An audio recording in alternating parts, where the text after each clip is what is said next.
Well, we now take you live to the annual Nedlac Summit in Midrand. The Minister of Employment and Labour, Thulas Nxesi, is currently addressing delegates at the summit, and later on, Deputy President Paul Mashatile is expected to deliver the keynote address. Let's take you there live. With our department, which is Nedlac, thank you for me to come and welcome you to all to this second physical annual summit of Nedlac since the pandemic. Of course, a special welcome to the Deputy President, His Excellency Paul Mashatile, who will be attending and addressing, or who's attending and addressing the Nedlac Summit for the first time. And a further welcome to the Presidential Climate Change, the PCC commissioners present here. The PCC is also a social partner body which has found a home in Nedlac up until such time as the climate change bill is passed, and it has set up its own institutional home. In the meantime, we welcome you to the Nedlac family and hope that both you and Nedlac gain from the synergies between us in relation to social partnering and the climate change. And lastly,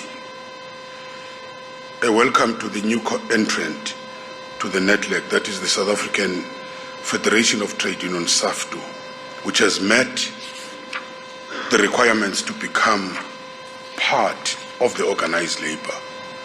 I hope that your entrance, Zondi, will contribute to enriching and deepening the debates in the Nedlac. We're not throwing stones at each other. We're trying to seek consensus. You know, you are part of those who founded this. I appreciate the twofold nature of this annual summit. To firstly reflect on the Nedlac's performance, and secondly to consider the topical issue of how social partners should respond individually and collectively to crisis-type situations, whether they are climate-induced or of unknown origin like the earthquakes as a result of failing infrastructure and the outbreaks that are not in our control. Acting President, on Wednesday late afternoon, I met with a high-level Chinese delegation, and this was a minister of disaster and safety, not just at the workplace, but in the whole country in China, which is an indication that the issue of disasters is with us. If a country can just have a ministry focusing on that. Of course, some of the issues are about the workplace, but they are sharing a lot of what Minister of Kokta is doing in our country and what also Public Works is doing. So this issue of the disasters has become a very, very serious matter. To turn first to Nedlac's performance in 2022-23 financial year, the annual report which has been circulated here will soon be tabled in Parliament, and it reflects a job well done and an organization well managed. If members here present do not know, Nedlac received an unqualified audit with very few findings done in the previous year. Congratulations, Lisa, with your team. The opinion read with the Nedlac's performance report is welcome. We must continue to improve the performance. Over the last year, Nedlac has been able to stabilize and move back to its pre-eminent role of focusing on inputting in the draft policy legislation. So this year, you have commented on legislation which is sorely needed to change our economic trajectory, including relating to electricity and procurement.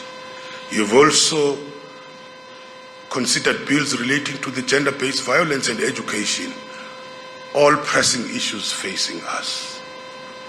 Unfortunately, there's one area of work in Nedlac where progress is just too slow, and that is the area of the labour market reform.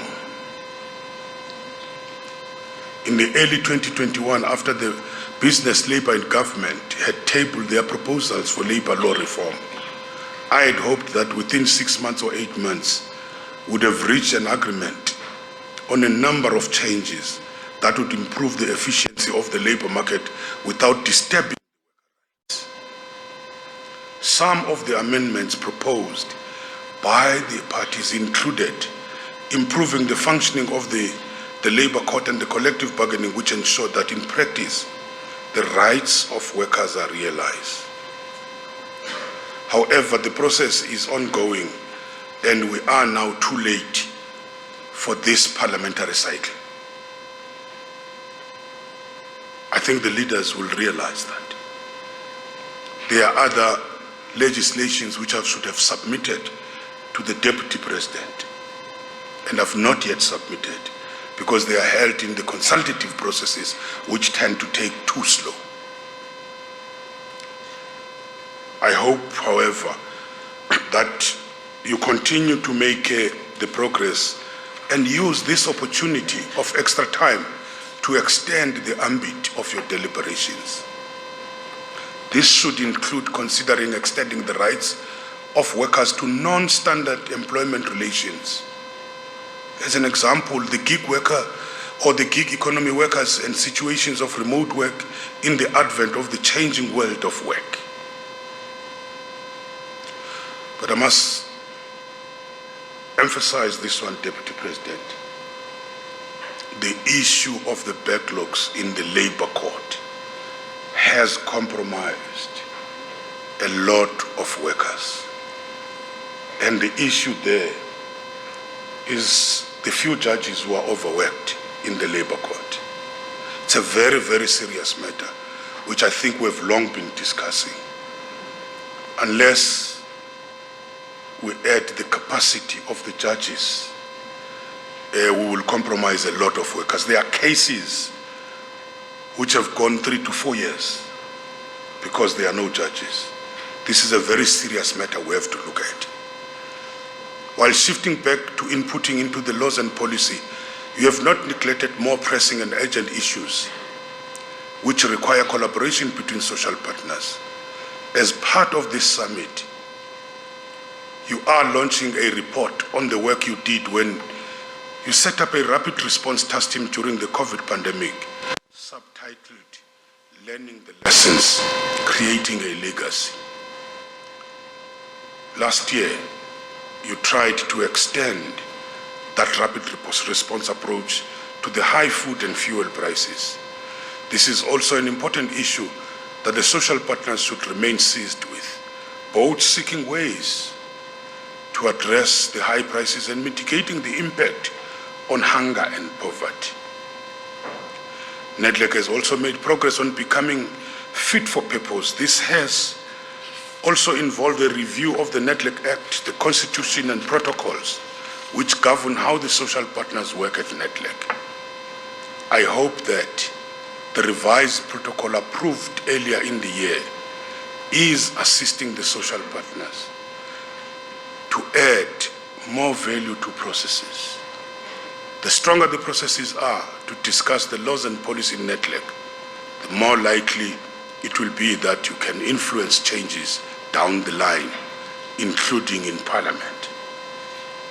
I understand that the revisions of the Constitution and the bill, which have to be finally signed off by Nedlac Exto only in October, will make the long-awaited changes to the issues of representativity in Nedlac.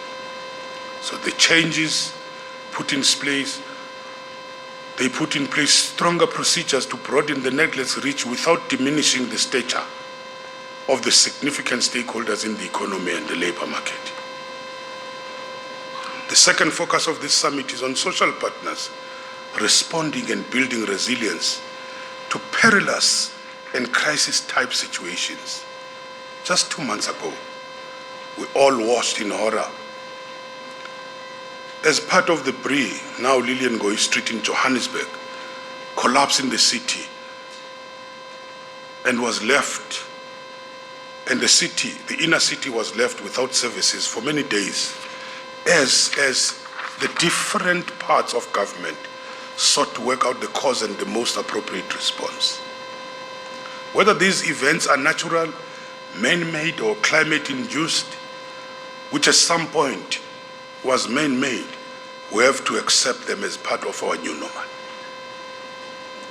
We need to plan better and be more prepared. And in my own department, it requires us to have new approaches to occupational health and safety as the scope of health and safety disasters increases. I know that Matthew Parks, you have been very tough on this issue of us not submitting the issue of the amended health and safety. And it's us who have delayed as government because it did pass Nedlac. I thus welcome the focus of this summit on the sharing of lessons between the social partners on how to build resilience when responding to the crisis-type situations. Resilience is the ability to bounce back from the adversity and continue to function and thrive despite the challenges we face. It's the ability to adapt and overcome obstacles, to find new solutions and opportunities to keep moving forward. It's not about avoiding challenges, but rather about having the skills and resources to deal with them when they arise. If through collaboration at Nedlac, we can build the greater resilience amongst ourselves and in society, it is to be welcomed. Whether we call what we do social compacting, partnering or collaborating, I continue to believe that Nedlac shines as a beacon of light and it brings a message of hope in all these times, which can often be seen as dark and unpredictable. Colleagues and comrades, whether we like it or not, social compacting, which we have not yet achieved, is going to need compromises in the midst of high unemployment, in the midst of poverty and inequality. We have to move. We can't just be fundamentalist, all of us, on those issues. I wish you well in your summit and in the future deliberations at Nedlac.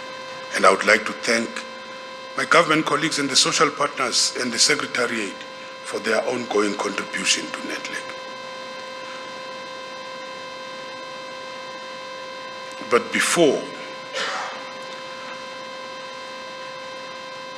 I will